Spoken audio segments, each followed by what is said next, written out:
Assalamualaikum warahmatullahi wabarakatuh. Nama saya Amanda Nurfitrian dari kelas 11 IPA 2 ingin menjelaskan tentang sistem koloid. Definisi koloid. Sistem koloid adalah suatu bentuk campuran yang keadaannya antara larutan dan suspensi. Koloid merupakan sistem heterogen dan sistem dua fase. Zat yang didispersikan disebut fase terdispersi. Medium yang digunakan untuk mendispersikan disebut medium dispersi. Koloid secara makroskopis bersifat homogen, tetap akan bersifat heterogen jika diamati dengan mikroskop ultra. Ukuran partikel koloid sekitar 1 nm sampai 100 nm. Selanjutnya, perbedaan koloid dengan larutan. Koloid itu bersifat homogen, ukuran partikel antara 1 nm sampai 100 nm, terdiri dari dua fase, umumnya bersifat stabil, agak keruh, tidak dapat disaring, padatannya halus. Sedangkan larutan bersifat antara homogen dan heterogen, ukuran partikel kurang dari 1 nm, terdiri dari satu fase, bersifat stabil, jernih, tidak dapat disaring, dan molekuler. Jenis-jenis koloid berdasarkan fase terdispersinya dan pendispersinya.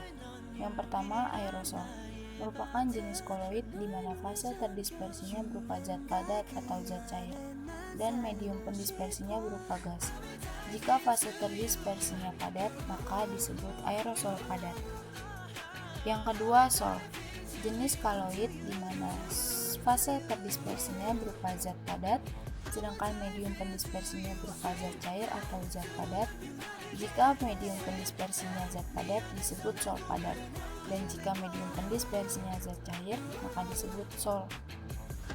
Yang ketiga, emulasi, jenis koloid di mana fase terdispersinya zat cair dan medium pendispersinya juga zat cair. Pada emulasi kedua, zat cair tidak saling melarutkan. Hal itu karena adanya peran zat pengemulisi. Yang keempat, buih, jenis koloid di mana fase terdispersinya berupa gas, sementara medium pendispersinya berupa zat cair.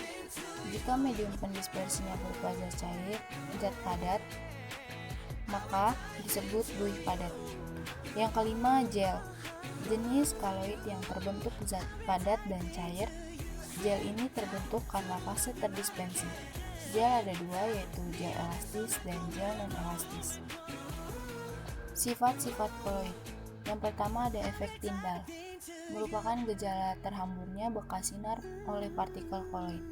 Efek ini biasa digunakan untuk membedakan antara koloid dan larutan. Contohnya yaitu sorot lampu proyektor film dalam bioskop diberi asap. Yang kedua, gerak Brown, yaitu gerak zigzag partikel koloid yang disebabkan oleh tembakan tak seimbang antara partikel terdispersi dengan pendispersi. Contohnya partikel debu bergerak melewati celah jendela yang terkena sinar matahari. Yang ketiga, adsorpsi, sifat partikel koloid yang dapat menyerap ion atau molekul netral pada permukaannya. Contohnya menjernihkan air menggunakan tawas.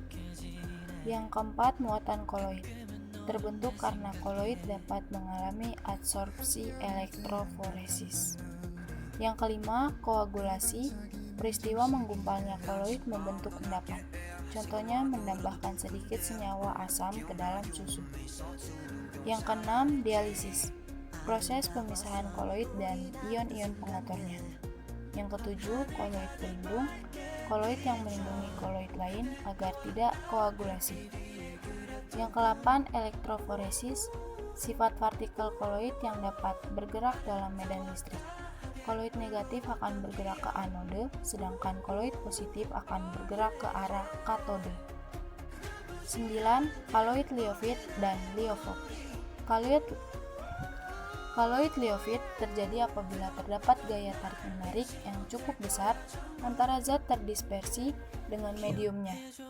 Sedangkan koloid liofop terjadi jika gaya tarik-menarik tersebut tidak ada atau sangat lemah. Cara pembuatan koloid. Yang pertama, cara kondensasi merupakan cara untuk membentuk koloid melalui proses penggumpalan partikel larutan agar menjadi partikel koloid. Yang kedua, cara dispersi dilakukan dengan pemecahan partikel kasar menjadi koloid. Yang ketiga, cara busur beredip dilakukan dengan mencelupkan dua kawat logam yang dialiri arus listrik ke dalam air.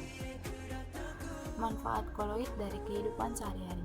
Yang pertama itu, koloid biasa digunakan dalam industri sebagai foundation, sampo, pembersih wajah, deodoran, dan pelembab badan. Yang kedua itu dalam industri tekstil, yang ketiga dalam industri farmasi, yang keempat dalam industri sabun, yang kelima dalam industri makanan, yang keenam elektroforesis bisa digunakan untuk mengidentifikasikan DNA. Sekian dari saya. Wassalamualaikum warahmatullahi wabarakatuh.